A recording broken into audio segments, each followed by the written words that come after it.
Hello, Rama Pupoda. Hope all are in good health, feeling great, wonderful, having a happy and peaceful life. Now let's continue with Major Chadwick.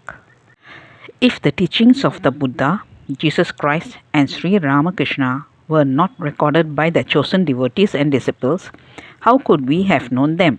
If these reminiscences about Bhagavan Ramana are with us today, it is primarily thanks to Chadwick and then to all the other devotees who acceded to my fervent and persistent pleas to record them. These books bring out the relationship between a true master and his surrendered disciples. It is very precious because mere verbal teaching is not enough. How does one put that verbal teaching into practice? We need a lot of encouragement to practice the verbal teaching. Otherwise, one Bible, one Quran, and one Bhagavad Gita would have been enough. That is why the reminiscences of these old devotees, how they lived with the Master, and how the Master, through his pure living, taught the truth, is important to us. Chadwick had a unique relationship with the Master. Tell me what Bhagavan looked like when you saw him and moved with him. What was it that struck you most? When I asked him this, his reply was the same that he wrote later in his reminiscences. Bhagavan was a very beautiful person who shone with a visible light or aura. He had the most delicate hands I have ever seen, with which he could express himself. One might almost say that he could talk with his hands. His features were regular, and the wonder of his eyes was famous. His forehead was high, and the dome of his head the highest I have ever seen. In India, this is known as the Dome of Wisdom, and it was only natural that it should be so with our beloved Bhagavan. His body was well formed and of only medium height, but this was not apparent as his personality was so dominant that one looked upon him as tall. He had a great sense of humor, and while talking, a smile was never far from his face. He had many jokes in his repertoire and was a magnificent actor. He would always dramatize the protagonist of any story he related.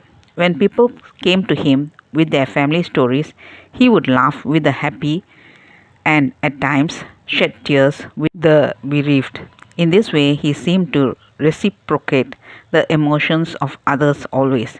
He never raised his voice, and if he did occasionally seem angry, there was no sign of it on the surface of his face. Talk to him immediately afterwards, and he would answer calmly and quite undisturbedly. He did not speak unceasingly and unnecessarily. It his apparent silence only showed how much foolish chatter usually goes on amongst us. He preferred every sort of simplicity and preferred to sit on the floor, but the couch had been forced on him, and this became his home for most of the 24 hours of the day. He would never allow any preferences to be shown to him.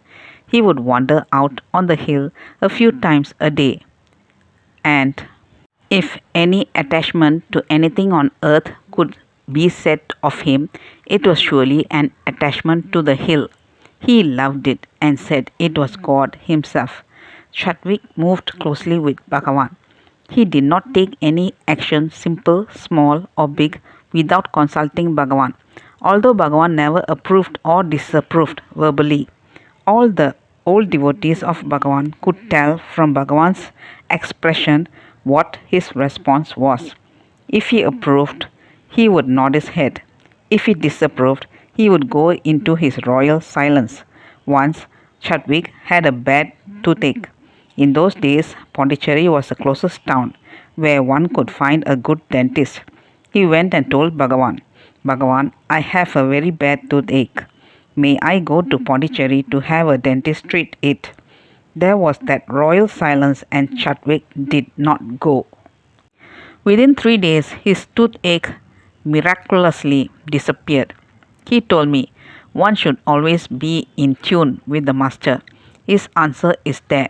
It doesn't have to be a verbal yes or no. If you adhere to that, then even if his answer is in the negative, a positive action of healing flows from it. As we saw earlier, Chadwick followed a strict regimen of meditating, reading spiritual books, and sitting in front of Bhagavan for long periods of time. A tall, 6 foot 4-inch man, he could not sit cross legged for long on the floor and used to struggle. Observing this, Bhagavan advised him to have a meditation belt. In his reminiscences, Chadwick writes about wearing a cotton meditation belt round his body while sitting on the floor, keeping his knees vertical.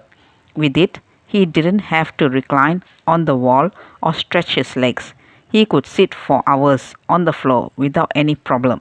From then on, Chadwick could be invariably seen sitting in a corner of the old hall wearing his meditation belt. Chadwick once told me that this idea was given to him by Bhagavan. I queried about why his reminiscences didn't mention that it was Bhagavan's idea. Chadwick replied, I didn't write it because Bhagavan told me not to. I persisted.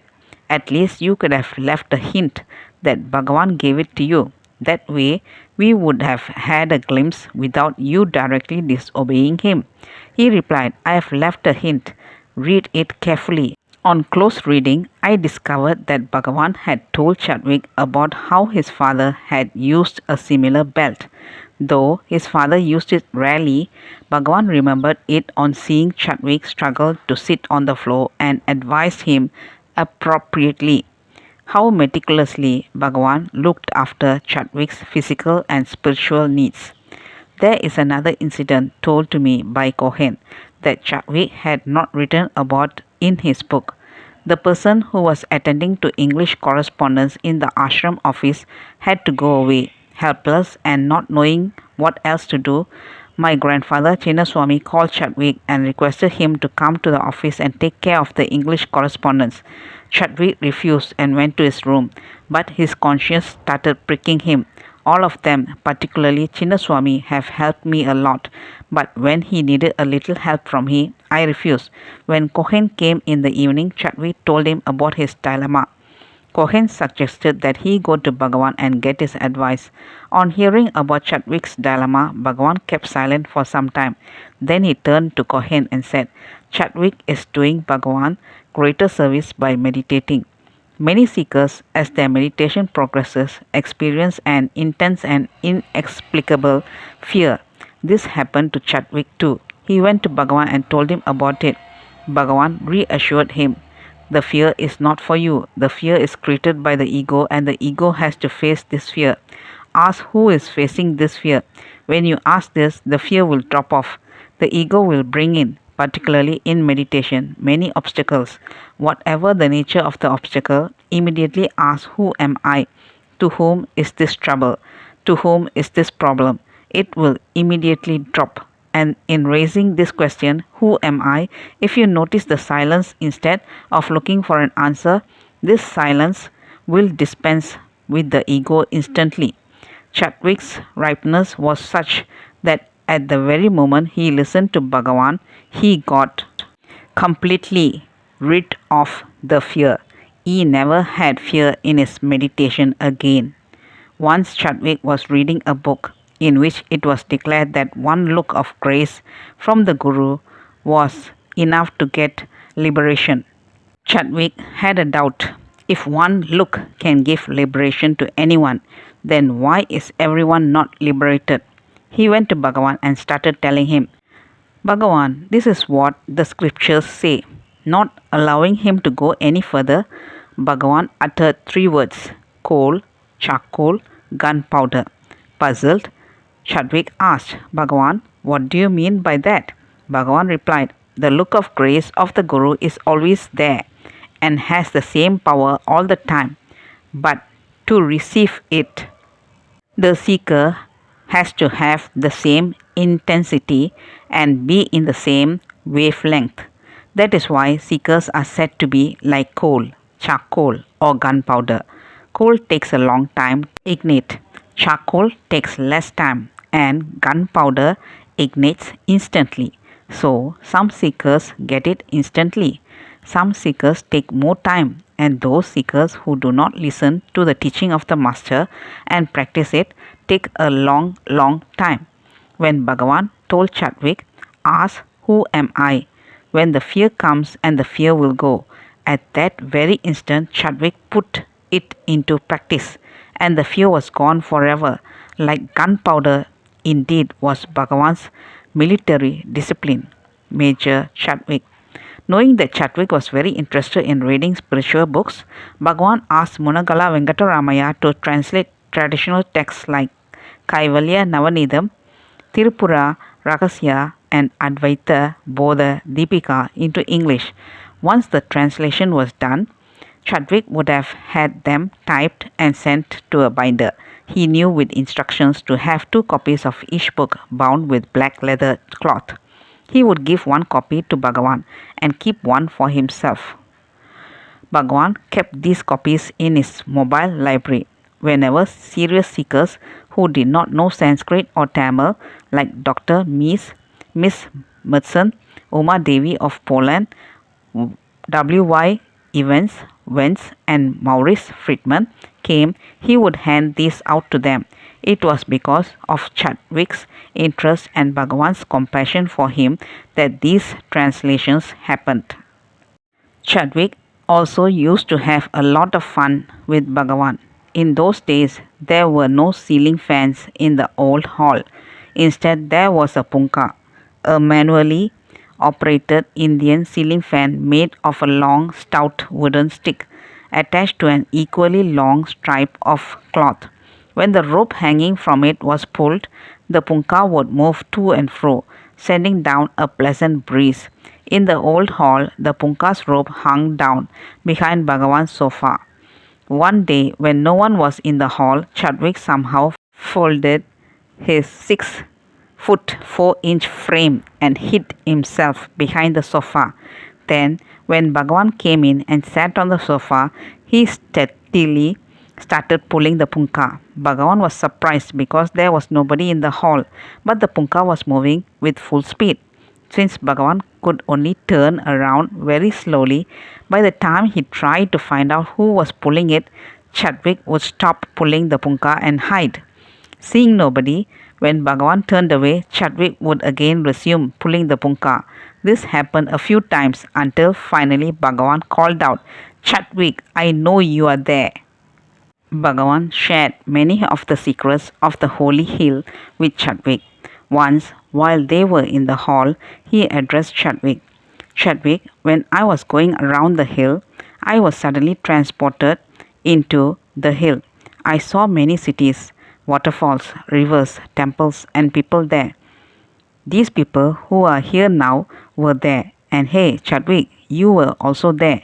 After Bhagavan expressed this, Chadwick, Munagala Venkataramaya, Osborne, and many others independently had experiences in which they suddenly found themselves inside the mountain and saw waterfalls and cities with sages and saints meditating. It may look mysterious, but it is a true spiritual experience.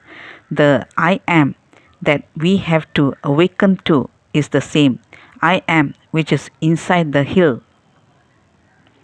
Chadwick asked Sri Bhagavan to tell him more about Arunachala.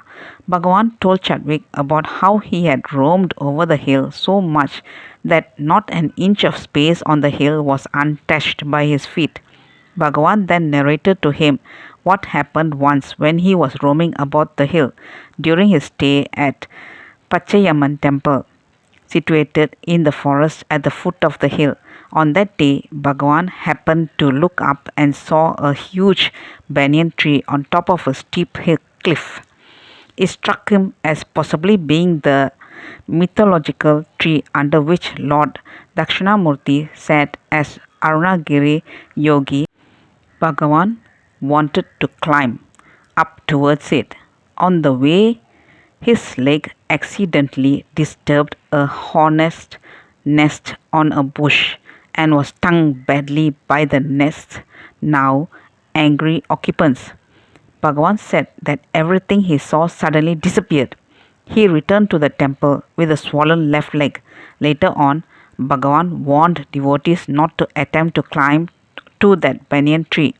After narrating this incident to me, Chadwick said, "It is a great blessing to us that Bhagavan returned to the temple on that day without further pursuing his efforts to go up.